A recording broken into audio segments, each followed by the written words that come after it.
Bismillahirrahmanirrahim. Assalamualaikum warahmatullahi wabarakatuh.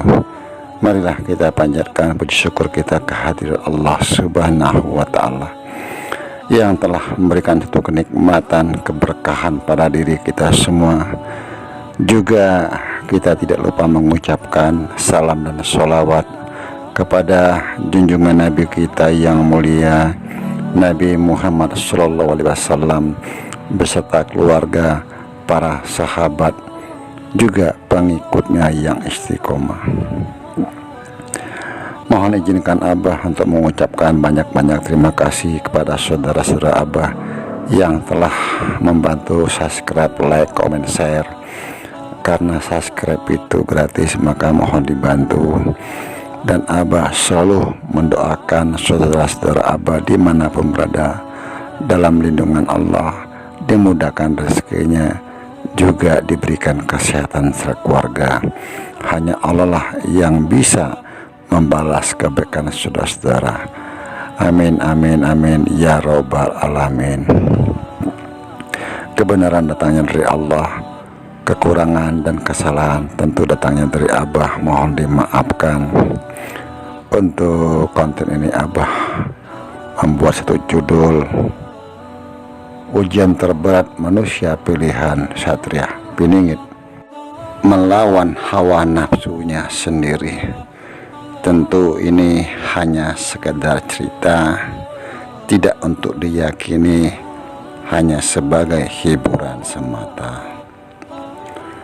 Dalam tafakur Abah mencoba memohon petunjuk kepada Allah untuk membuka tabir sang sosok manusia pilihan, atau yang kita kenal dengan Satria Piningit ataupun sebutan yang lain.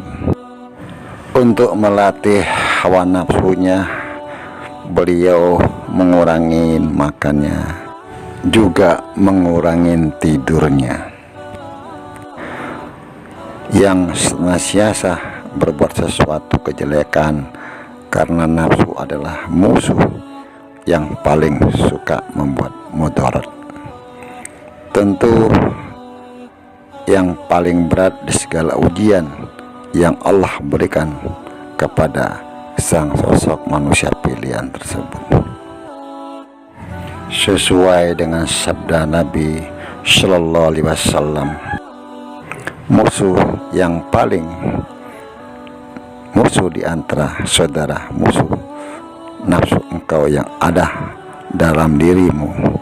Tentu beliau sangat berhati-hati terhadap nafsu, karena nafsu datangnya dari dalam diri sendiri, karena bagian dari diri sendiri, karena akal bagian dari sendiri, dan hati bagian dari diri sendiri, ruh bagian dari diri sendiri.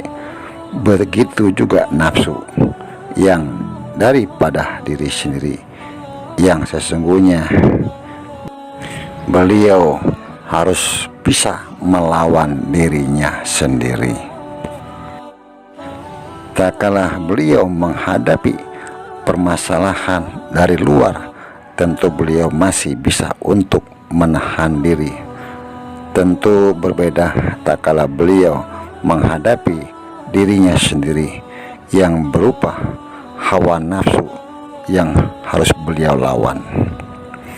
Karena hawa nafsu mengajak berbuat sesuatu yang merugikan dirinya sendiri, juga bisa menimbulkan penyakit. Bagaimana daya upaya beliau untuk menghadapi musuh yang berada dalam dirinya sendiri? Kalau hanya datangnya dari setan, cukup beliau melakukan dengan zikir. Tapi tak kalah hawa nafsu yang dihadapi, tentu tidak mudah untuk dilawan, karena nafsu juga cintai dan disukai oleh manusia. Karena tak kalah nafsu itu timbul, semua kekurangan akan hilang. Tentu dikarenakan menyayangi sesuatu yang kadangkala tidak baik. Tak kalah mata yang senang akan menampakkan kebaikan, tapi tak kala mata melihat dengan kebencian, yang terlihat hanyalah suatu keburukan, karena nafsu bisa menjerumuskan keterpurukan ataupun kerusakan, kecuali Allah Subhanahu wa Ta'ala menjaganya dan menolongnya dengan memberikan anugerah dan rahmatnya kepada sang sosok manusia pilihan tersebut.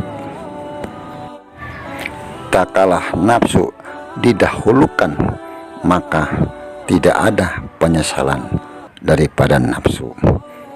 Tidak ada aib yang tersiar karena mengabulkan hawa nafsu, dan sesuatu kekalahan ataupun kejelekan yang dihasilkan oleh hawa nafsu, maka beliau sering menyendiri dan bertapakur, berdoa untuk mengharapkan anugerah dan rahmatnya Allah untuk menjagakan hatinya kepada Allah Subhanahu wa Ta'ala. Karena fitnah terbukanya kehinaan, kerusakan yang ada di muka bumi ini karena mengikuti hawa nafsu yang sangat sulit dikendalikan oleh dirinya sendiri. Tentu hal ini sangatlah sulit bagi beliau untuk bisa menjaga hatinya ataupun lisannya, karena mengikuti hawa nafsunya. Semua permasalahan itu timbul dari hawa nafsu itu sendiri. Itu yang Abah dapatkan dalam tapakur Abah memohon petunjuk kepada Allah. Mungkin dari saudara-saudara Abah bisa memberikan suatu penjelasan ataupun pemahaman, juga pengertian. Dan juga Abah selalu berpesan, mohon dijaga lisannya. Apapun komentar dari saudara-saudara kita dihargai, juga dihormati. Kebenaran datangnya dari Allah, kekurangan dan kesalahan tentu datangnya dari Abah. Mohon dimaafkan. Wallahu a'lam bishawab. Wassalamualaikum warahmatullahi wabarakatuh.